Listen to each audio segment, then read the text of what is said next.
പച്ചക്കറി 20,000.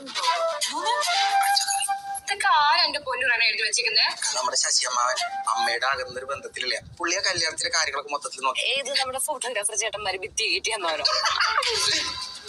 അയാൾ ഇനി ഈ വീട്ടിലെ പരിസരത്ത് കൊണ്ടാണ് തലമണ്ട അടിഞ്ഞ പൊളി.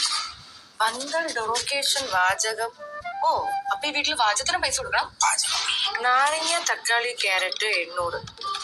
പച്ചക്കറി സ്പെഷ്യൽ ആ കൗതുക ലേശം കൂടുതൽ. റെനോ, 3 വർഷം നമ്മൾ പ്രണയിക്കാൻ തുടങ്ങി. ക്രിസ്ത്യൻ കഴിഞ്ഞ് UK പോയി. 2 വർഷം കഴിഞ്ഞ് കോടീശ്വരനായിട്ട് തിരിച്ചു വരാന്ന് പറഞ്ഞിട്ട് പോയി. നിനക്ക് തിരിച്ചു വരേണ്ട ഫ്ലൈറ്റ് ടിക്കറ്റ് എടുത്തു തന്നത് വരെ ഞാനാണ്. അതിന്റെ ക്രെഡിറ്റ് കാർഡിന്റെ ബില്ല് വരെ ഇതുവരെ ഞാൻ അടിച്ചിട്ടില്ല. ഇനി അത് തുടയ്ക്കുവാണെങ്കിൽ ബാങ്കിൽ നിന്ന് വിളിച്ചത് തന്തയ്ക്ക് വിളിക്കും. നിന്നോട് ഡയമണ്ട് നെക്ലേസോ വില കൂടിയ ഡ്രസ്സോ മറ്റും ഞാൻ ചോദിച്ചോ? ഒരു മണിക്കൂർ ടിക്കറ്റ് ഇല്ലേ ഞാൻ ചോദിച്ചോളൂ.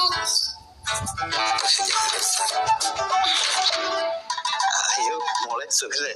കൊതുക് ശല്യമൊന്നും ഇല്ലല്ലോ. കൊതുകില്ല, ഒരു വേട്ടാവളിയും കറങ്ങിടപ്പുണ്ട്. മോനെ മാപ് ഷോയുടെ പേര് വൈകിട്ട് കൊണ്ടുവന്നാ ഹണിമൂണൊക്കെ സെറ്റായി പോയി കിടന്നുറങ്ങമ്മാവ. ഇന്നത്തെ കാലത്ത് ഒരാൾ സഹിക്കാനും പറ്റും. ഞാൻ മണ്ടനാണെങ്കിലും നീ വിചാരിച്ച അത്ര മണ്ടന. എന്നാലും നീ ഇത് എങ്ങനെ ഒപ്പിച്ചെന്റെ മോനെ? ഇത് മാപ് ഷോറിന്റെ ഹോളി.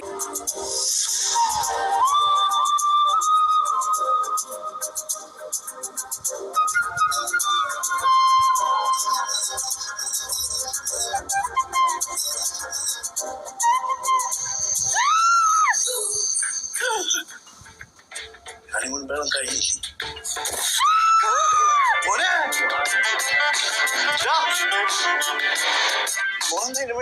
നീ എന്താ ചെയ്തേ? അതാണോ ഈ പ്രശ്നം? ദുബായ് എല്ലായിടത്തുള്ളല്ലേ? ആ ബെസ്റ്റ് കണ്ടോ ടീമിനെ വിളിച്ചാ പോരെ?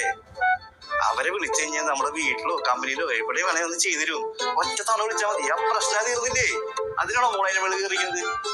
അവളുടെ ഇറക്കി കേട്ടില്ലേ? ഒന്ന് ഇറങ്ങിയ മോളെ ഉറക്കം ശരിയായിട്ടില്ല.